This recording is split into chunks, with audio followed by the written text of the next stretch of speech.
February 4th, 1861.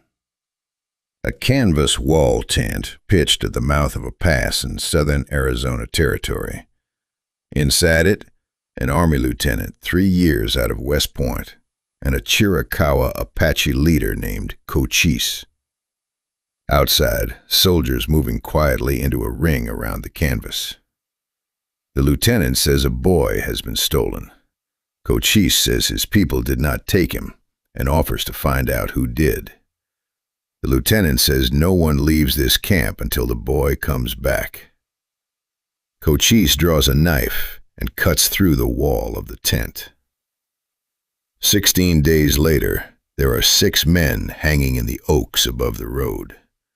The war that starts here runs for 11 years. Apache Pass runs between 2 mountain ranges in the southeast corner of what is now Arizona. It is a narrow, rocky saddle, maybe 5 miles end to end, and it has one thing nobody else for a long day's ride in any direction has: water. A spring running year-round at the top of the pass. In 1854, the United States bought this ground from Mexico, 29,000 square miles south of the Gila River, for $10 million.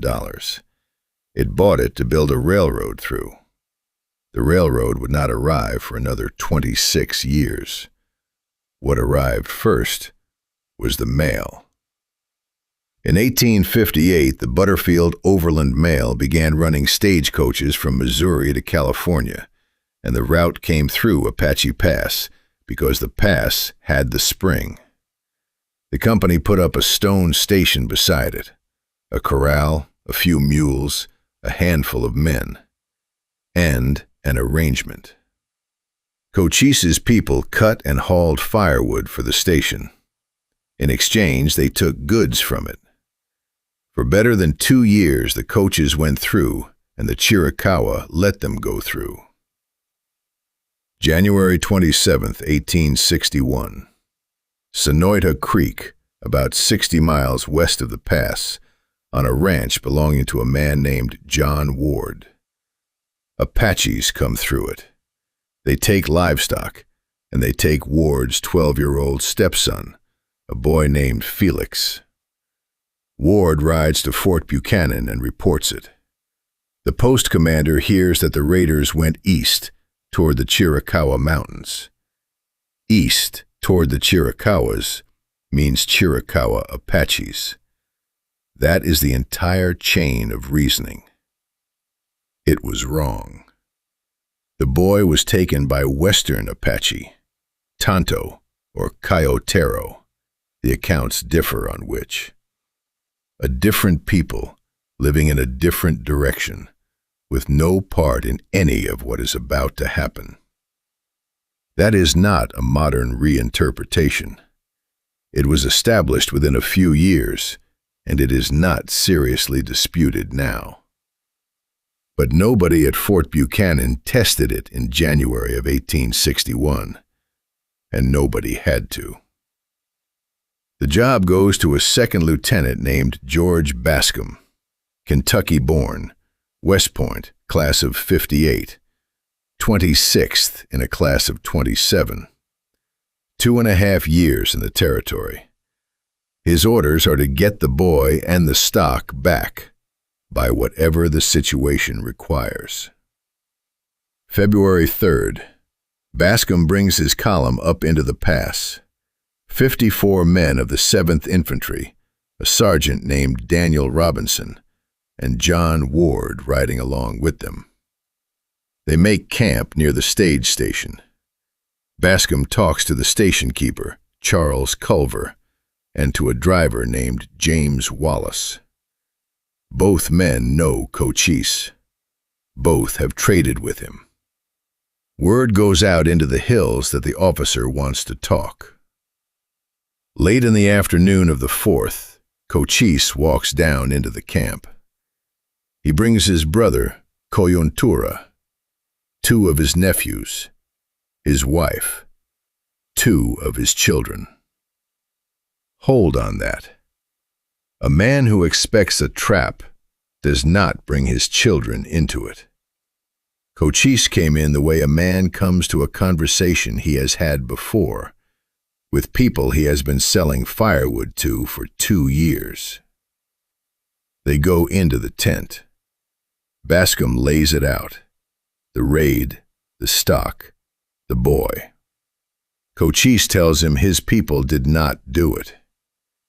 He offers to send word among the other bands, find out who has the boy, and try to get him back. He asks for time. Bascom tells him the boy comes first. Until then, Cochise and everyone who walked in with him stay where they are. And while he is saying it, the soldiers outside are closing the ring around the canvas. Cochise and Coyuntura pull their knives and go straight through the tent wall. Rifle fire. Cochise is up the slope and into the rocks and gone.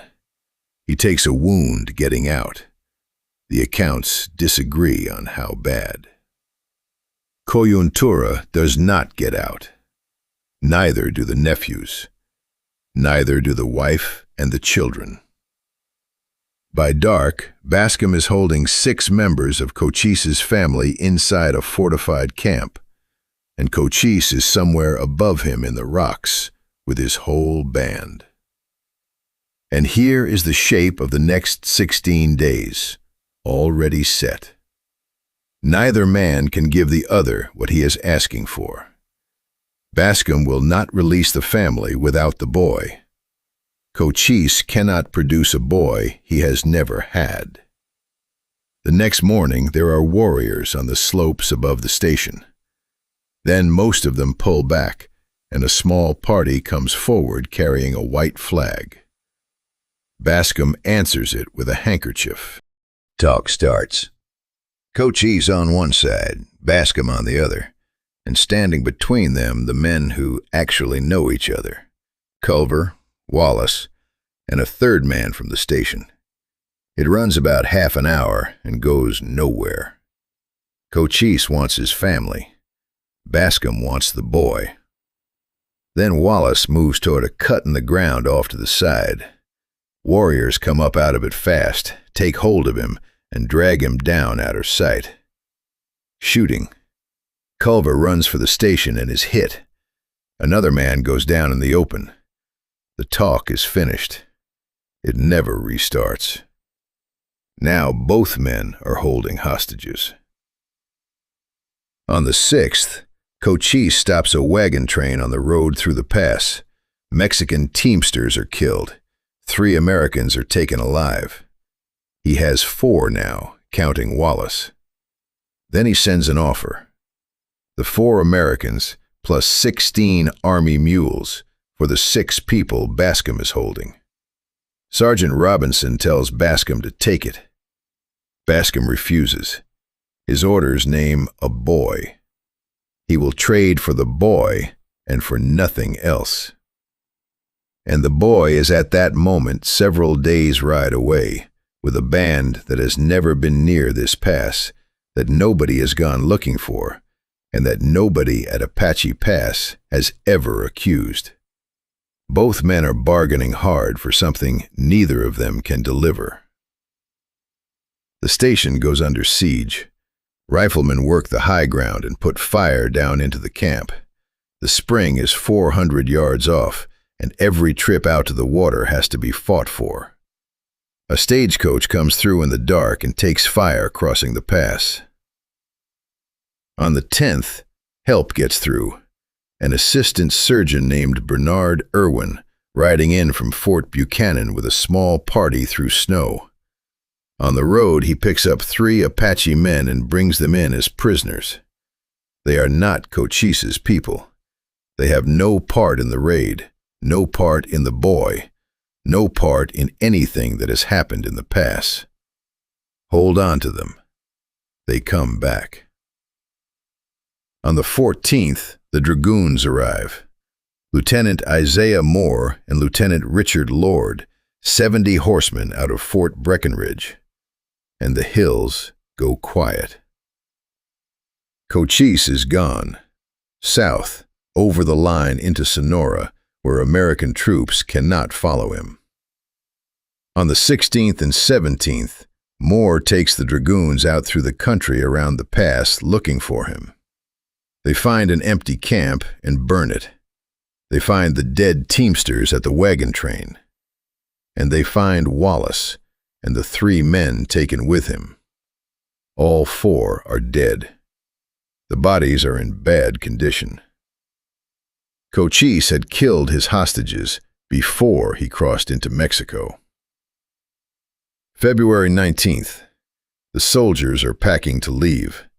The mail is running again. And there is still the question of the 6 prisoners. The version most people have heard is that Bascom hanged them. The account of Sergeant Daniel Robinson says otherwise. Robinson was Bascom's own sergeant. He was standing there, and his account was tracked down by historians in the 1990s. Robinson says Bascom argued against the hangings and was overruled by 4 officers who all outranked him. Lieutenant Moore, the senior man present, gave the order.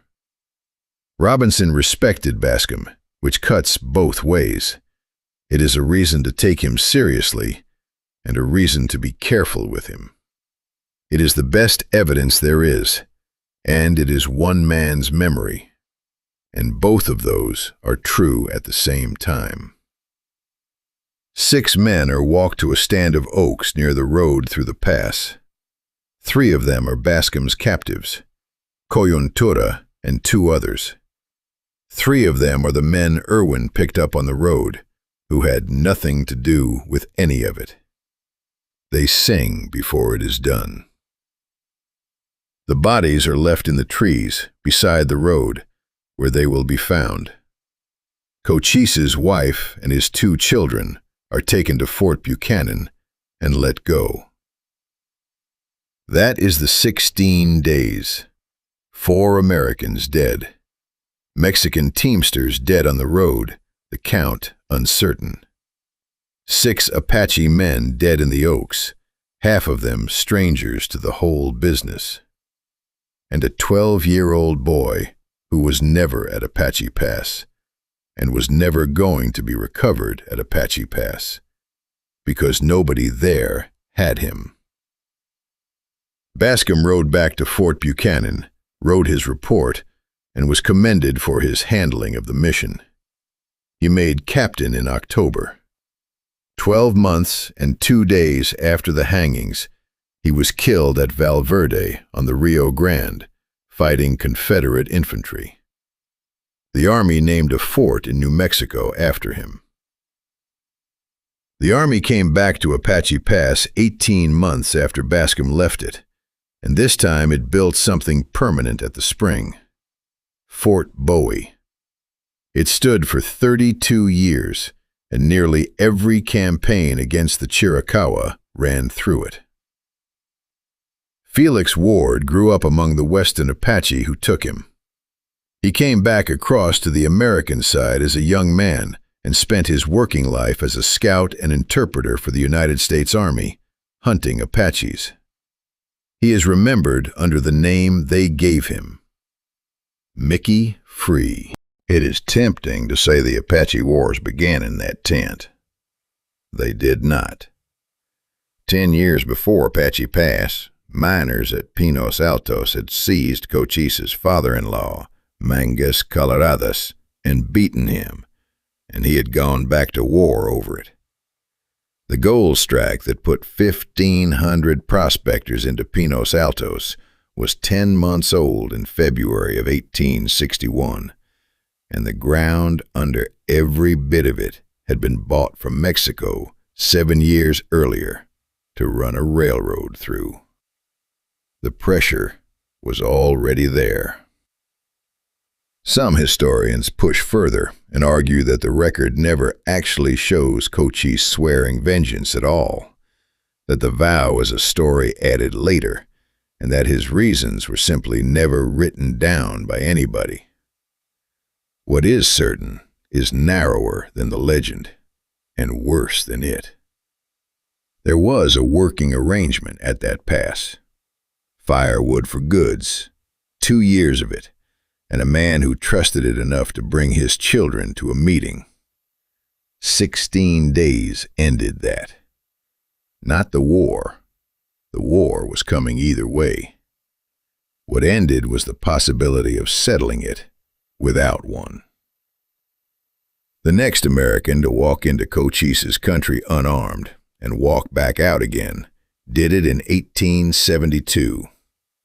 11 years. May 18th, 1860. 3 men are working the gravel of Bear Creek in the pine country of what is now southwestern New Mexico. Birch, Snively, Hicks. They find gold in the bottom of the pan. The word travels faster than the men do. By September, there are 700 prospectors strung along the creek, working placer ground with rockers and sluice boxes. Within months, there are more than 1,500, up from Texas, across from California, north out of Sonora and Chihuahua. They call the camp Birchville first, then Pinos Altos, tall pines. What that means on the ground is canvas and cut boards, tents pitched on the bank, board shacks going up between the stumps, sluice boxes in the water and tailings piling on the slope, and the pines coming down for timber as fast as men can cut them. In December, they open the first hard rock lode. Inside 2 years, there are 30 mines working and 300 men on them. That creek runs through Chihenne-Chiricahua country. Over in the Mimbres at Santa Rita del Cobre, Spanish crews had been pulling copper out of the same ground since before there was a United States to claim any of it. The Chihenne had used this country for generations, and they were still using it in 1860. So the camp is not on the edge of anything. There is no line here, no frontier in the sense of a border moving west. There is a valuable hole in the ground, and it is in the middle of somebody else's country, and every man swinging a pick knows it. There is a story told about this camp in almost every account of what came after. In it, miners here take hold of Mangas Coloradas, the Chihenne leader, a man near 60 and famous for his size, tie him to a tree and whip him. It rests on one witness, Captain John Cremoni, writing in 1868, years after he had left this country. No other source records it. And Edwin Sweeney, who wrote the standing biography of Mangas Coloradas, doubts it happened at all. Geronimo rode with Mangas through those years and never mentioned it once. So it is told here as what it is, one man's account, disputed and repeated ever since. What is not disputed is the ground underneath it. This was Chihenne country, and men were pulling gold out of it. Among the men who come up for the gold is a lawyer from Aberdeen, Mississippi, named Thomas Maston. He reaches the territory in 58, not yet 20. In 1860, he traces 2 quartz lodes in the hills above the creek and names them the Pacific and the Atlantic. In 15 months, he will be dead, defending the camp that grew on top of them. February 1861. West of the gold camp, at a stage station in Apache Pass, a 12-year-old boy has gone missing from a ranch on Sonoita Creek. An Army lieutenant named Bascom sets a tent, invites Cochise, the Chokonen-Chiricahua leader, inside, and tells him he took the boy. Cochise cuts his way out through the canvas. Over the following 16 days, each side takes hostages, and each side hangs them. The boy had not been taken by Cochise's people. He was taken by Western Apache, a different people entirely, and that was established within a few years. It has not been seriously disputed since. The 16 days at Apache Pass are built on a man being accused of something he did not do. But February is a hinge, not a beginning. The pressure in this country is older than February, and none of it is in dispute. The Gadsden Purchase bought the ground under these mountains in '54, bought it for a railroad that had not been built. 1,500 men walked onto it for the gold in '60. What February changes is who is standing together. Mangas Coloradas is Cochise's father-in-law. After Apache Pass, the two of them work as one. Then, in July, the Army leaves. Fort Buchanan and Fort Breckinridge are stripped, fired, and abandoned. The garrisons form up and march east. The war between the states has been running since April, a continent away, and every regular soldier in this country is wanted somewhere else.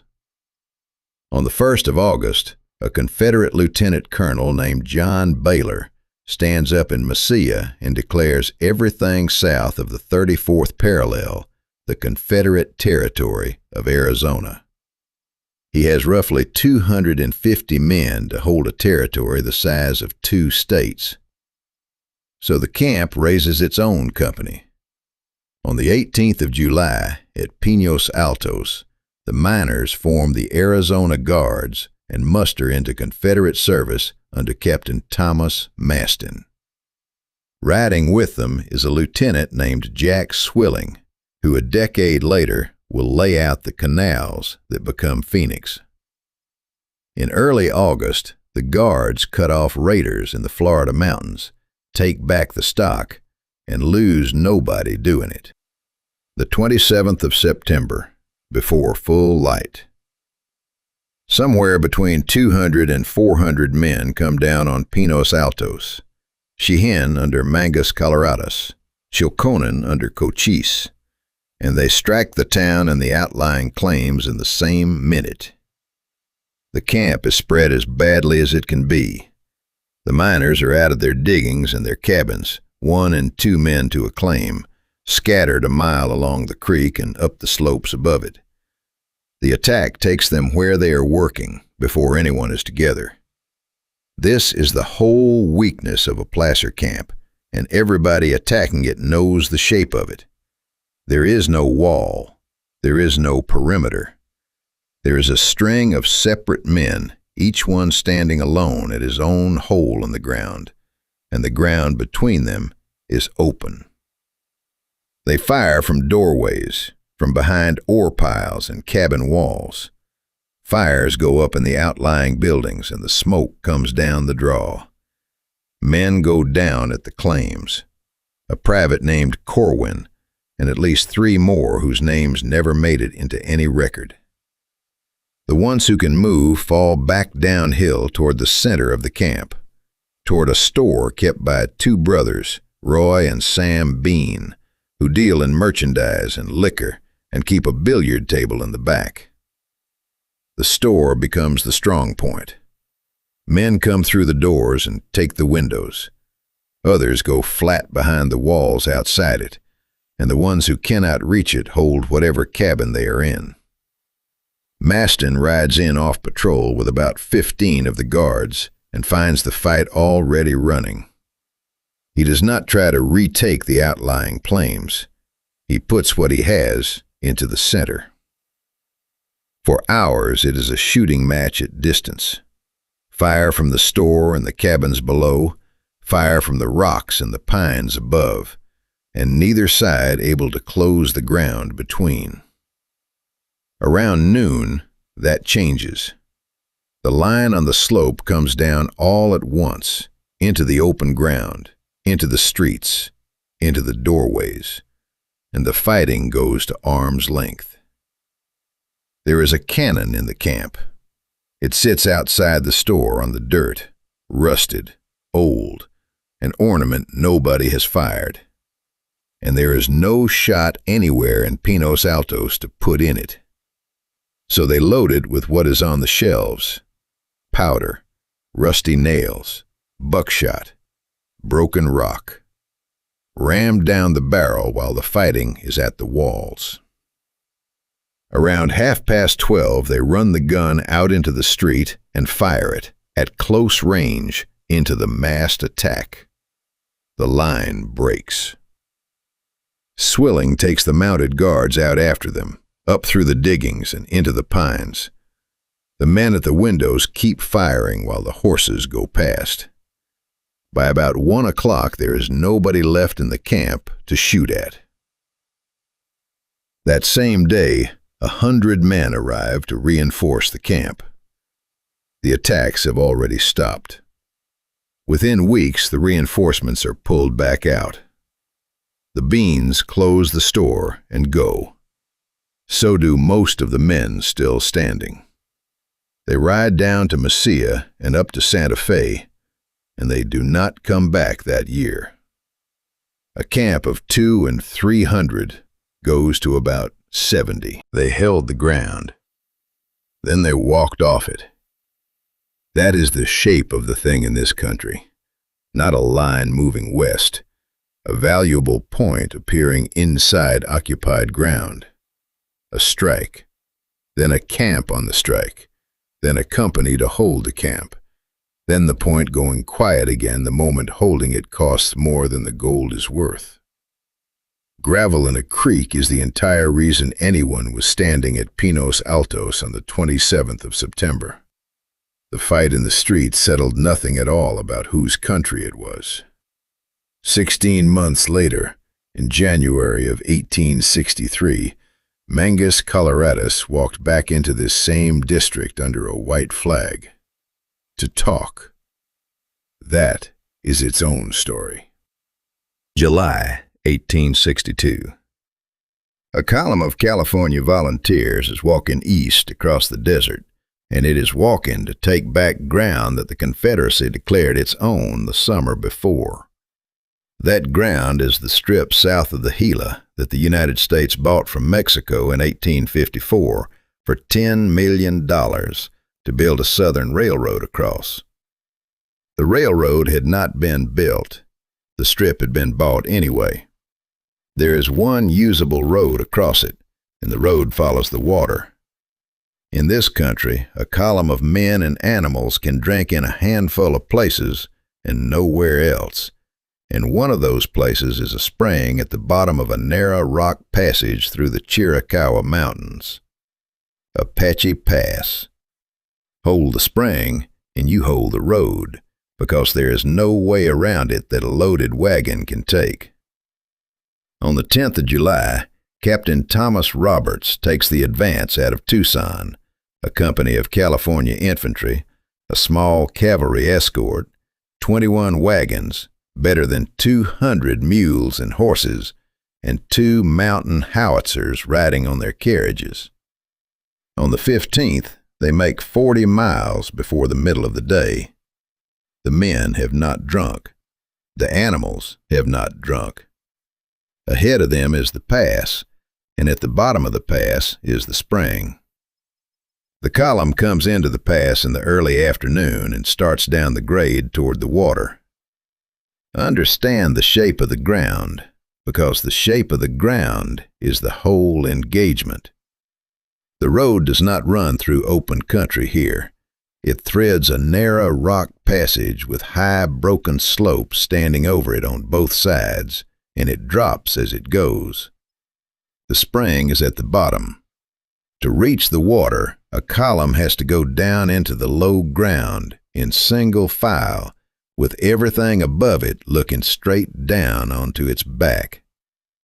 It is the middle of July, high up in the Chiricahuas, and it has been a long, dry march. The mules are the problem before the men are. A loaded team that has gone 40 miles without water will not be turned around and taken back out. Above the spring, on the high ground either side, there are stone breastworks. Not cover found in a hurry. Walls laid up and waiting on both shoulders of the only way down to the only water. Somebody chose this ground in advance and built on it.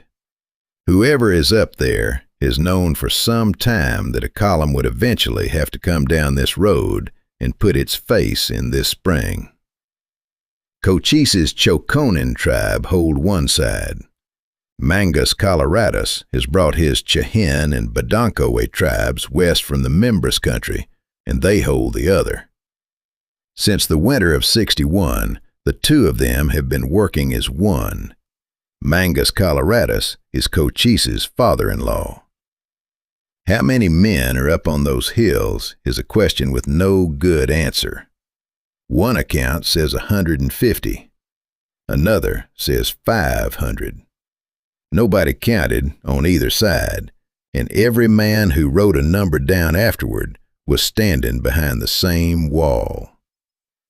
The lead skirmishers get within reach of the spring, and the hills open on them. The column stops in the bottom of the pass. Men go flat behind rock. The wagons are strung out back up the grade with the animals standing in the open, and the fire is coming down from above on both flanks at once. Roberts bulled them back, out of range, back up the pass, away from the water. The men have now been marching since before dawn, and they still have not had a drink. That is the position at roughly the middle of the afternoon. An infantry company stalled in a rock passage it cannot go forward through and will not go backward out of. A wagon train behind it. 200 animals that have to drink today. And downhill, in plain sight and out of reach, the water. Then Roberts brings the guns up. 2 12-pounder mountain howitzers under a sergeant named Monahan. Short barrels, big wheels. Built light to be broken down and carried on mules into country exactly like this one. Monahan walks the howitzers forward up the pass with Apache rifle fire coming off the hills, assembles the cannons, and commences firing into the high ground. Apache casualties are disputed. Captain John Cremoni commanded the cavalry escort. 6 years later, he published a book about his time in this country. In it, he wrote that the Apaches had never seen artillery before, that they called the howitzers wagons, and that an Apache told him afterward that 63 men had been killed by the shells and only 3 by rifle fire. Captain Roberts, who was actually in command, filed a report at the time. His count is 9 Apache killed and perhaps a dozen wounded. Here is what nobody disputes. By dark on the 15th, the hills above the spring were quiet. The column went down and got the water. They came back on the 16th, and the hills were occupied by the Apache again. The guns opened a second time. This time, the ground stayed empty. The column's own loss across 2 days is 2 men killed and 2 or 3 wounded. Moving east out of the pass the next morning, they come across 9 dead men on the road. Civilians killed some days earlier before the column ever arrived. Somewhere in all of this, Roberts sends a sergeant named Mitchell back down the road with a handful of cavalry to bring up the rest of the column. They are caught in the open on the way. A private named John Teal has his horse shot out from under him and goes down with it, cut off, alone, with the rest of the party gone on ahead. He gets in behind the animal and uses it for cover. He has a breech-loading carbine and a pistol, and he keeps firing. How long that goes on is not recorded. What is recorded is that the fire against him stopped, and the warriors working in toward him broke off and left him lying there. Teal got up. He stripped his saddle and his carbine off the dead horse, and he walked 8 miles in the dark to Dragoon Springs and rejoined the column. Somewhere in that fight he had put a bullet into the chest of a tall man who came at him. It was Mangas Coloradas. Teal did not know it. Nobody on that road knew it. The identification came afterward, and the story was told by Apache, which is the only reason we have it at all. Mangas lived. His men carried him off the ground, and he recovered. Within a year, he would walk into an American camp in New Mexico under a white flag to talk. That is its own story, and it does not end the way he expected it to. 13 days after the last shot in the pass, on the 28th of July, the Army came back and put a post directly on top of the spring. They named it for the colonel of the 5th California Infantry, George Washington Bowie. Nothing was decided in Apache Pass. Cochise held the high ground for 2 days and then let it go, and he was not beaten. He would be fighting in this country for another decade. The column watered its animals and kept marching east. What changed is that the fort was built to ensure access to the water, and a garrison needs a road to supply it, and a road needs more garrisons to hold it. That is the actual mechanism by which Apache country was taken, not a line moving west across a map, but a chain of fixed points, each one there because the one before it had to be fed. The spring in Apache Pass was the first link in that chain. Everything that came after followed the water. January 1863, southwestern New Mexico territory and the mountains above the Mimbres River. Mangas Coloradas is about 70 years old. Shihane Chiricahua. Physically enormous. Every account that describes him at all describes his size before it describes anything else. He has been the principal leader in this country longer than most of the men now hunting him have been alive, and he is Cochise's father-in-law. And in the winter of '63, he is trying to end the war. Understand what he actually was, because the Americans never did. His influence ran from the Rio Grande west to the Chiricahua Mountains and south across the border into Chihuahua, and it ran through marriages. His daughters had married into Cochise's Choconan, into the Badonkohe, into the Nedni down in the Sierra Madre. He had built something the United States had no word for, kept calling a tribe, and never once negotiated with as what it was. The country he keeps coming back to is the country they keep digging up. Copper has been coming out of Santa Rita del Cobre since Spanish crews opened it, before there was a United States here at all. Gold has been coming out of Pinos Altos since May of 1860, when 3 men found color in the gravel of Bear Creek, and 1,500 prospectors walked in behind them inside a year. There's a story about that camp, that miners there took hold of Mangas Coloradas, tied him to a tree, and whipped him. It comes from one witness writing years afterward. No other source records it, and his own biographer doubts it happened.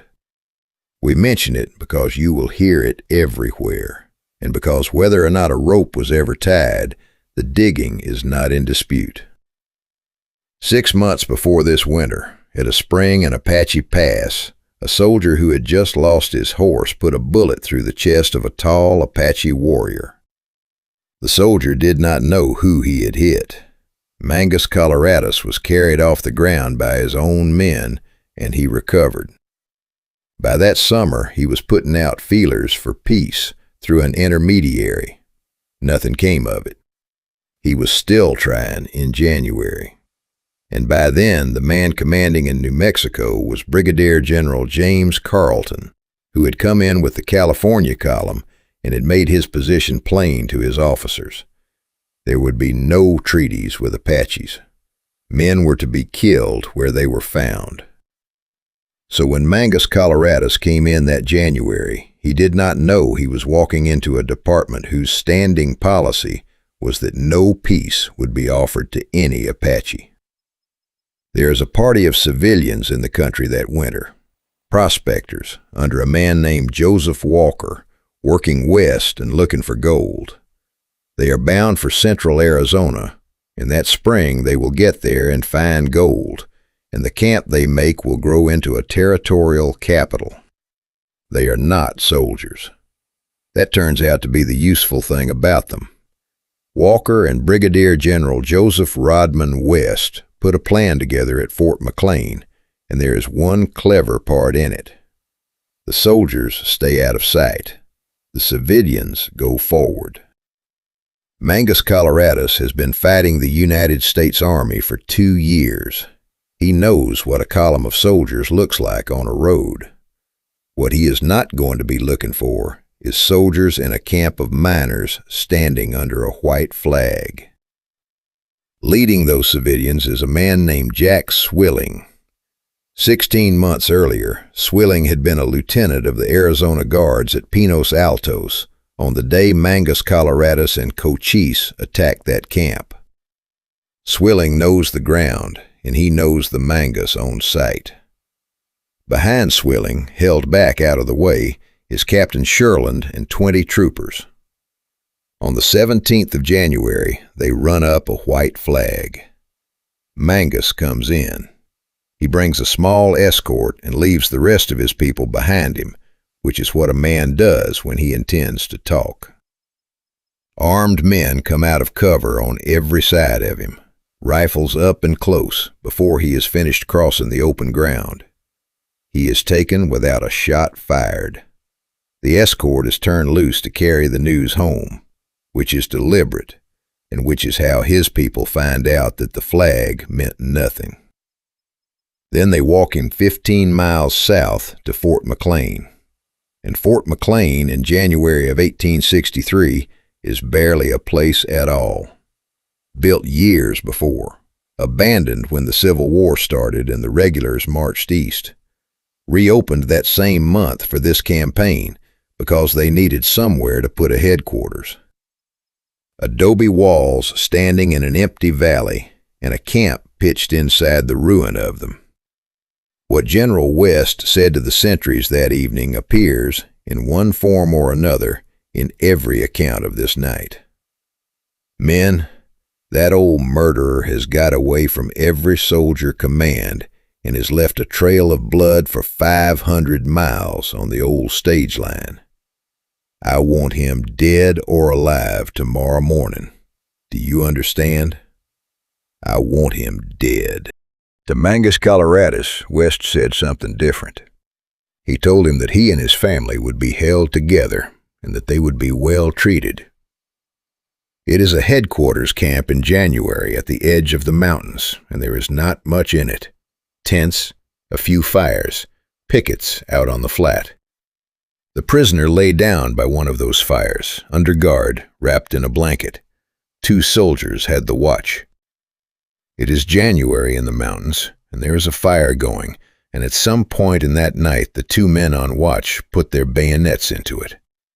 They heated the blades, and they used them on his feet and his legs. He was 70 years old, and he was lying on the ground in front of them. What happened next has been quoted for 160 years.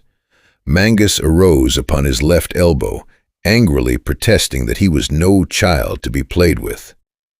Both men fired. Then both fired again with revolvers. It was near midnight. In the morning, the camp went about its business. The 2 men on watch were not disciplined. No inquiry was convened. The report that went up the chain said that Mangas Coloradas had been killed while attempting to escape. He came in under a white flag to talk at 70 years old, and he did not walk back out. 2 years before this, at a stage station in Apache Pass, an Army lieutenant named Bascom had taken hostages under a truce and hanged them.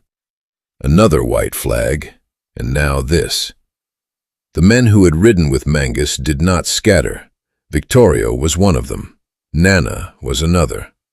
16 years later, Victoria would take that same band of Apache off a reservation and fight a campaign across 3 states and 2 countries that cost the United States more than Mangas Coloradas ever had.